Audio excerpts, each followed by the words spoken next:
Bran becoming the three-eyed raven is a confusing, yet integral aspect of Game of Thrones story, but what was the identity of Bran's predecessor? Game of Thrones never actually revealed the identity of the three-eyed raven, but one theory is that a Targaryen held the title before Bran Stark, which is actually supported by certain details from George R.R. Martin's A Song of Ice and Fire novels. Bran's three-eyed raven predecessor was the last greenseer human living beyond the wall with the children of the forest. Hey guys, welcome to my channel. Please don't forget to like and subscribe and also click on the notification bell to remain updated. Portrayed by Max von Sydow in Season 6, the three-eyed raven guides Bran Stark to the cave where his human body lives before teaching him the wisdom that comes with their gift. The three-eyed raven reveals he has lived for over 1,000 years, though has had many predecessors who also passed down the magic of greensight. In his training, Bran sees all timelines and everything that happens at once, including the history behind the White Walkers, Lyanna's marriage to Rhaegar, and how Wylis became Hodor. Although Game of Thrones' three-eyed raven was an important aspect of Bran's character arc, Game of Thrones never gives an indication as to his true identity. On the other hand, the books, which refer to the greenseer as the three-eyed crow, suggest that he was actually Brynden Rivers, a great Targaryen bastard.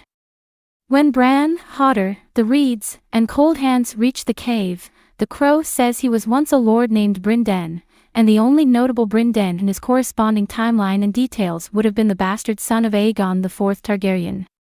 In the books, the crow also mentions he had a woman he desired, a brother he loved, and a brother he hated, all of which match up with Brynden Rivers' background. All this occurred way before Game of Thrones' timeline. In fact, Brynden Rivers' great-grandmother and grandfather are House of the Dragons Rhaenyra and Daemon Targaryen.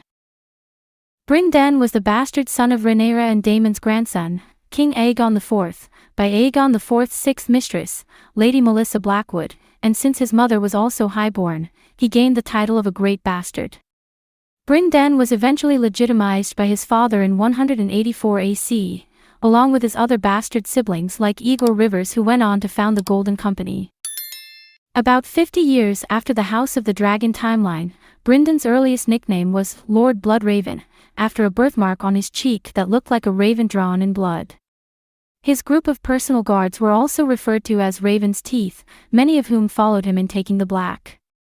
While holding his title as Hand of the King, he also served as Master of Whisperers, which was attributed to having his little crows and many eyes, though more aptly due to his greensight. Brynden ended up becoming Lord Commander of the Night's Watch in 239 AC. Though went missing 13 years later on a raging trip beyond the wall, which is when the theory indicates he stayed to become the three-eyed raven.